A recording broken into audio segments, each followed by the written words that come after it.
In the early 17th century, the Netherlands was, a pretty small country with some really big ambitions. It had just fought for its freedom from Spain and, had become a powerhouse of trade and shipping. Dutch ships sailed all over the world, bringing back spices from Asia and other valuable goods. To manage this global enterprise, the Dutch created powerful corporations. One of these was the Dutch West India Company, founded in 1621. Its mission was to challenge the Spanish and Portuguese empires in the Americas. The company wanted to control trade routes, capture enemy ships, and establish its own profitable outposts. It was part business, part military force, designed to make the Netherlands rich while weakening its rivals. This was a bold plan for a new global player. The company's leaders looked at a map of the Americas and honestly saw immense opportunity. They were not just interested in quick profits from raiding Spanish treasure fleets. They dreamed of building permanent colonies that could provide a steady stream of wealth. These colonies would be more than just trading posts. They would be new Dutch societies in a new world. The goal was to plant the Dutch flag firmly in American soil, creating centers of commerce that would funnel resources like sugar, tobacco, and furs back to Amsterdam. The West India Company was given a monopoly, meaning only its ships could legally trade in the Atlantic. This gave it the power to act like a government, making treaties, building forts, and even waging war. The company's strategy involved a two-pronged approach.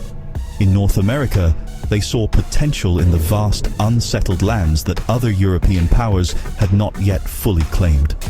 Explorers like Henry Hudson had reported on wide rivers and abundant wildlife, which suggested a lucrative fur trade could be established. In South America, the target was more direct and aggressive. The Portuguese colony of Brazil was the world's leading producer of sugar, an incredibly valuable commodity, often called white gold. The Dutch believed that if they could seize the rich sugar plantations of Brazil, they could deal a crippling blow to their rivals and gain control of a massive source of income for themselves. These two ventures, New Netherland in the north and Dutch Brazil in the south, represented the heart of the Dutch colonial dream in the Americas. They were very different projects, born of different opportunities and facing unique challenges. One was a slow-growing trading colony built on cooperation and commerce, while the other was a bold military conquest aimed at capturing an already established industry.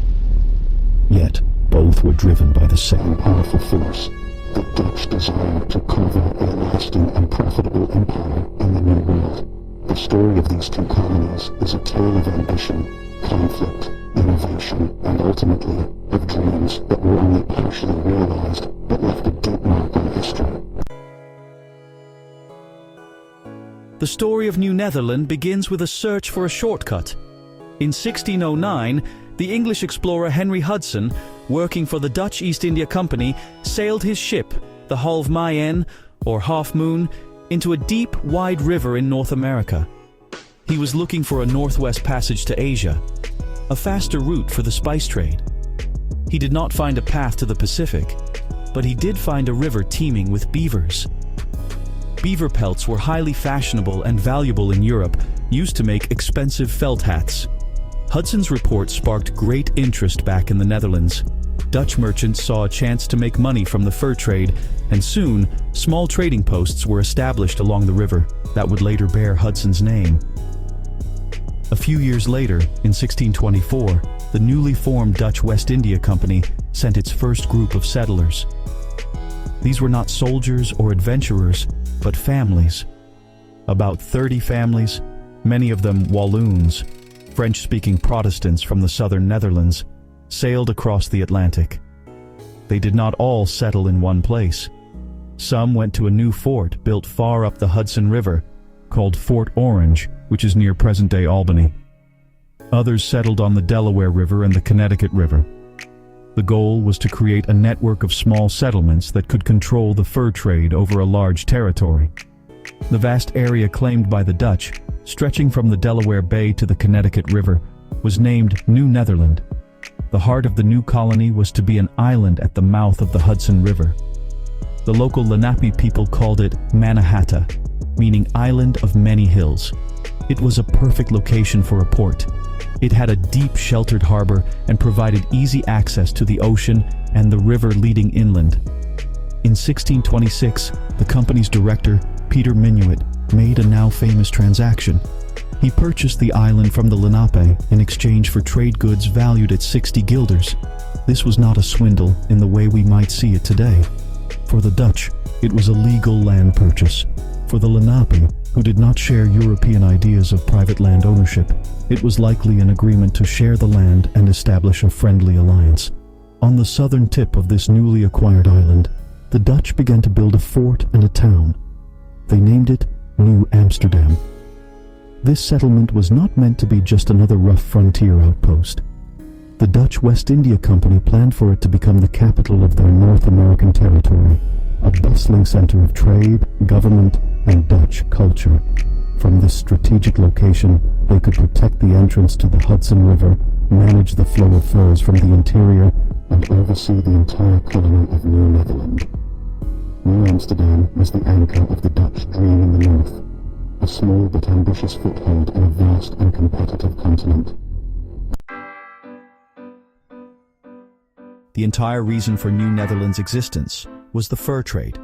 From the very beginning, the colony was designed to be a commercial enterprise, and beaver pelts were its most precious export. European demand for felt hats made from beaver fur was enormous, and the forests of North America were home to millions of beavers. The Dutch were not experienced hunters or trappers themselves. Instead, they relied on the expertise of the indigenous peoples who had lived on the land for centuries. The Dutch built their main trading post, Fort Orange, deep inland to be close to their most important trading partners, the Mohawk Nation, who were part of the powerful Iroquois Confederacy. This relationship was based on mutual benefit.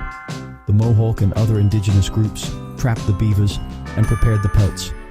They then brought the furs to Dutch trading posts like Fort Orange. In exchange, they received European goods that they found very useful. These included media group, indigenous traders bringing furs to Dutch post, exchange of beaver pelts for European goods at trading post to stock and distribute equally, metal tools like axes and knives, cloth, firearms, and decorative beads called wampum.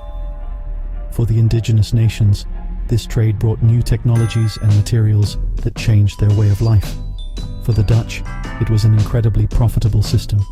They could acquire valuable furs without having to do the difficult and dangerous work of trapping themselves.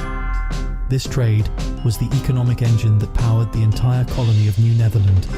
The Dutch approach to the native peoples was, for the most part, pragmatic and businesslike.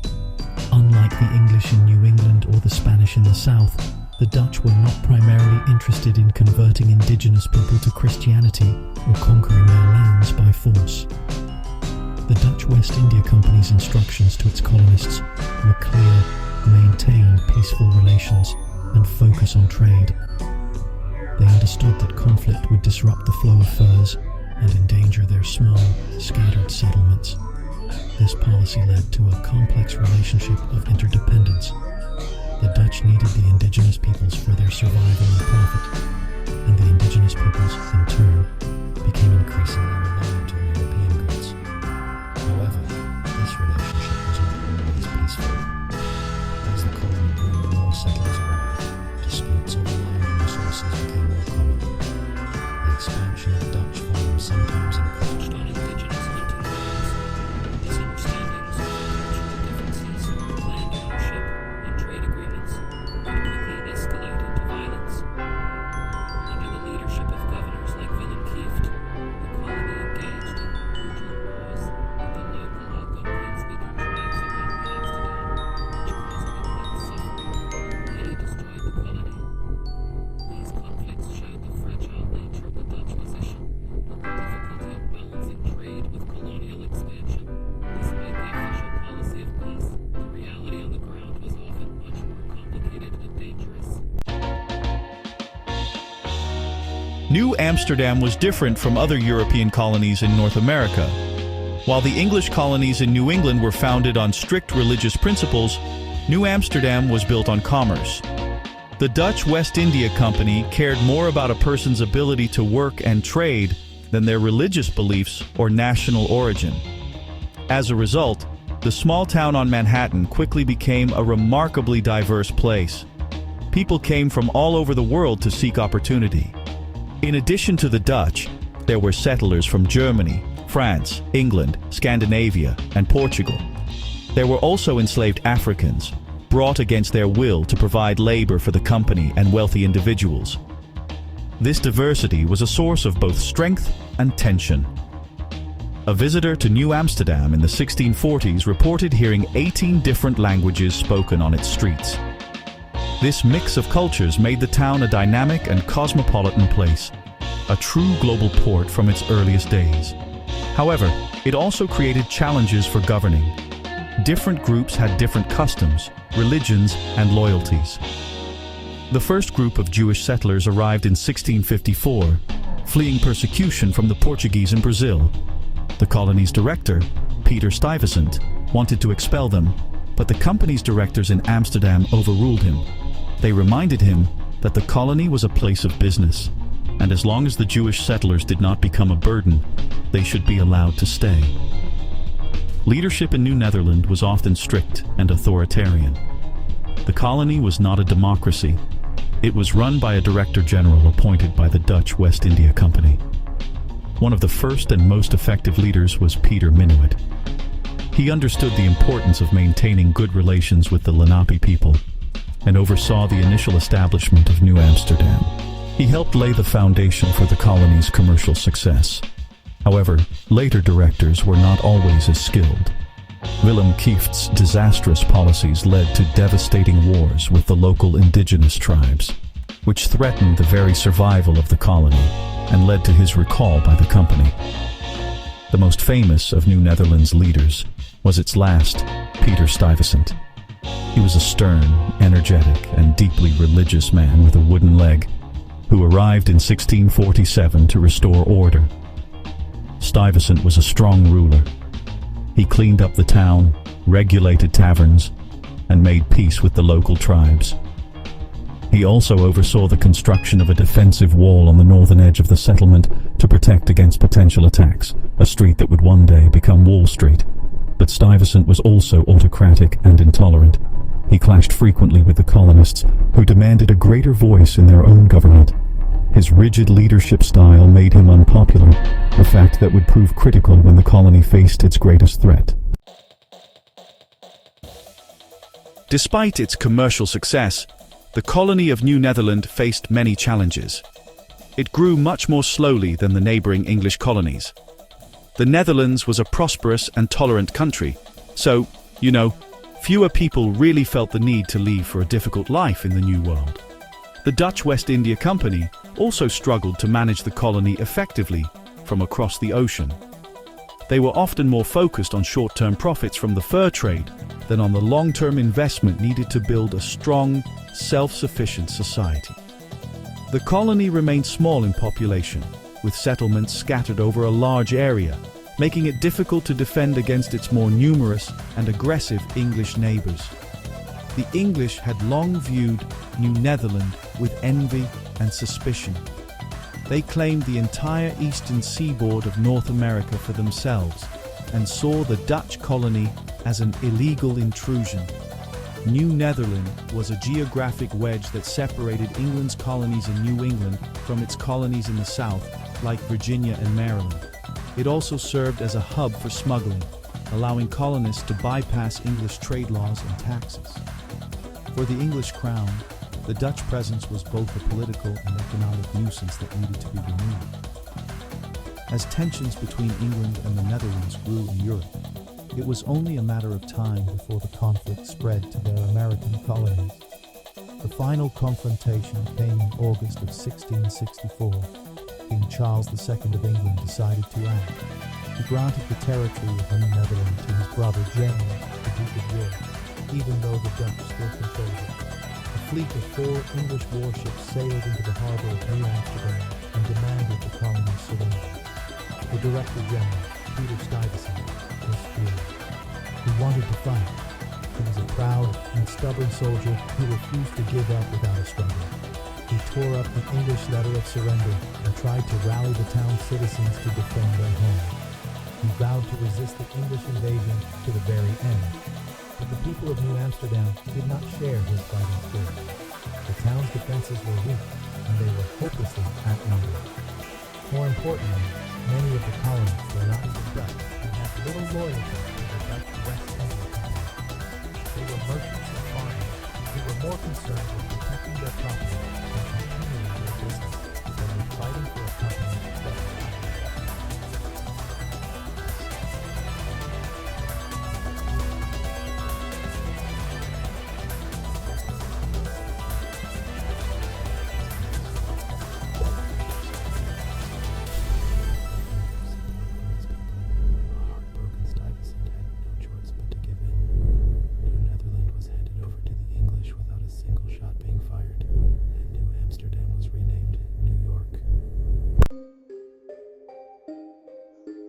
While New Netherland was, slowly taking root in the north, the Dutch West India Company set its sights on a much richer prize in the south, the Portuguese colony of Brazil.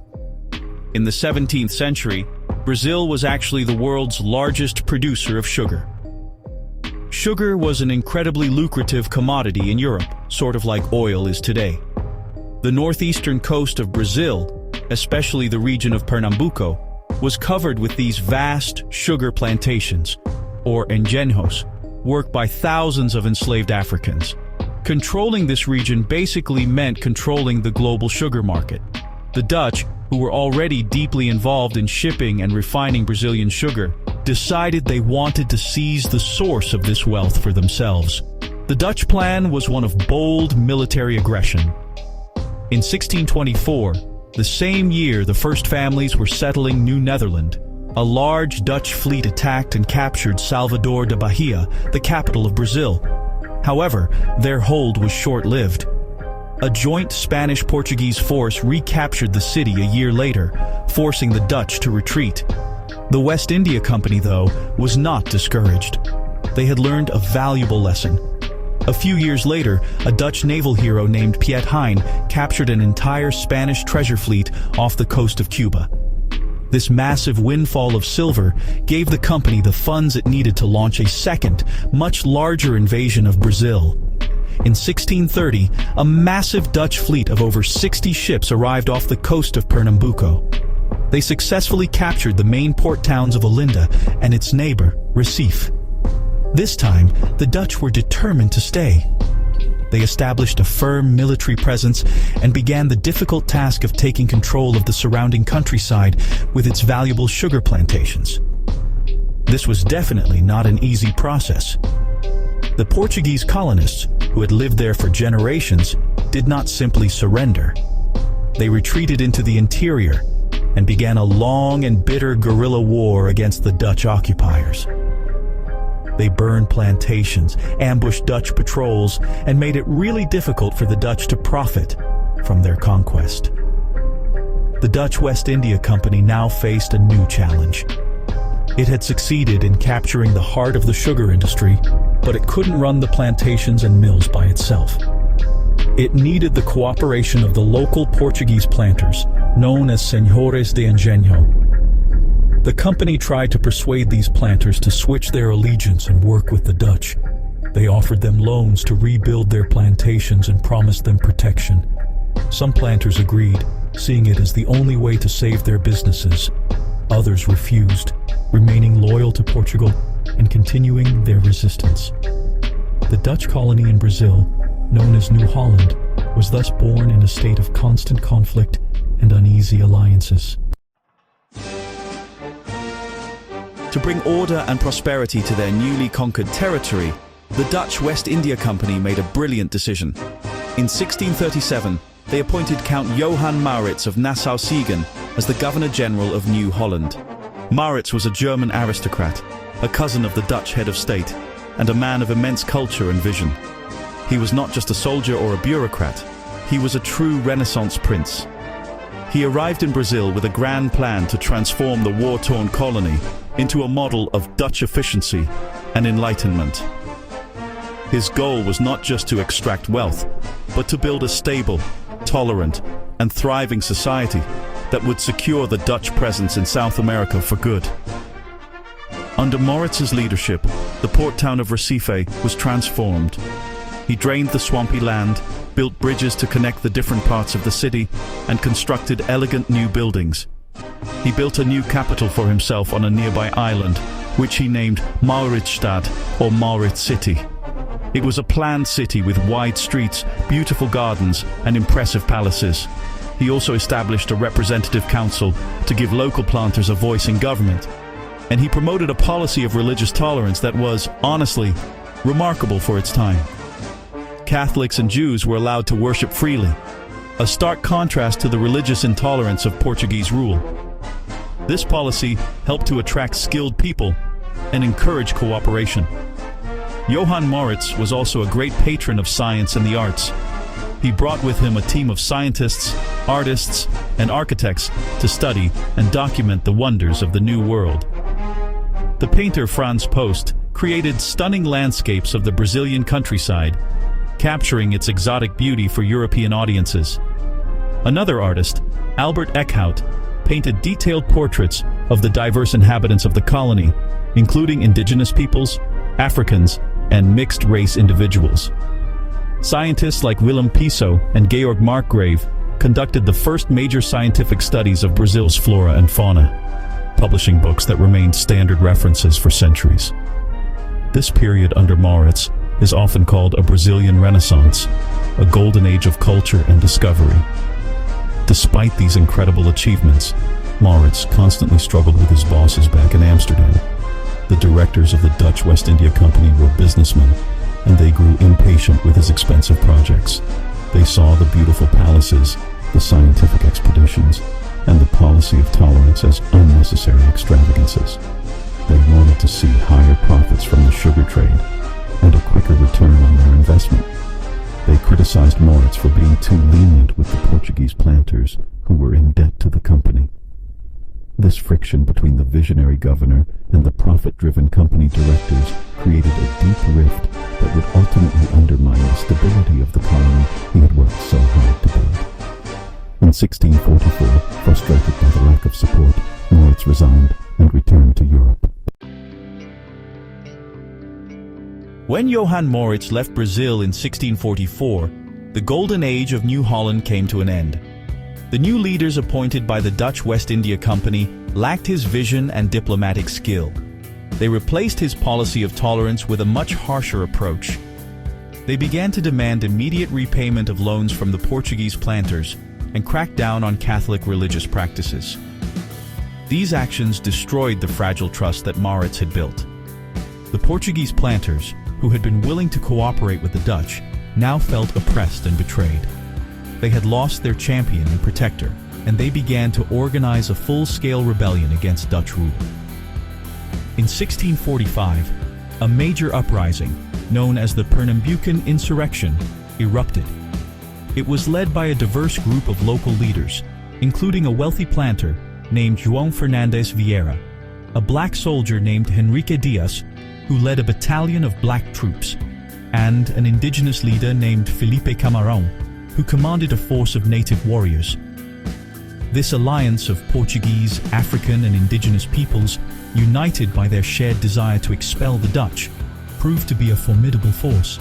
They waged a brutal and effective guerrilla war, ambushing Dutch forces, cutting supply lines, and reclaiming control of the countryside plantation by plantation.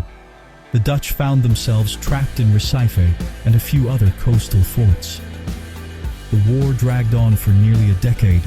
The Dutch West India Company, which was facing financial difficulties and wars elsewhere, was slow to send reinforcements. The Netherlands was also engaged in a naval war with England, which diverted its resources and attention. The Dutch soldiers and colonists in Brazil felt increasingly isolated and abandoned. They were surrounded by a hostile population and were slowly being starved into submission. The once profitable sugar trade collapsed completely. The plantations were destroyed, and the Dutch were unable to leave the safety of their forts. The dream of a profitable sugar empire had turned into a costly and bloody war. The end finally came in 1654. After After two major battles at Colonies, where the Dutch forces were decisively defeated, the situation became hopeless. The Portuguese brought a large fleet to blockade Recife, cutting off any chance of escape or reinforcement by sea. Weakened by hunger and disease, and with no hope of victory, the Dutch commanders signed the surrender. The Dutch were forced to abandon Brazil completely, leaving behind their forts, their city of Maurits, and their dreams of controlling the sugar trade. The loss of Brazil was a massive blow to the Dutch West India Company, from which it would never fully recover. The company's most ambitious and expensive colonial venture had ended in total failure. Though the Dutch colonial empire in the Americas was short-lived, its legacy is, surprisingly, pretty deep and enduring. The fall of New Amsterdam in 1664 and the loss of Dutch Brazil in 1654 marked the end of the Dutch West India Company's grand ambitions.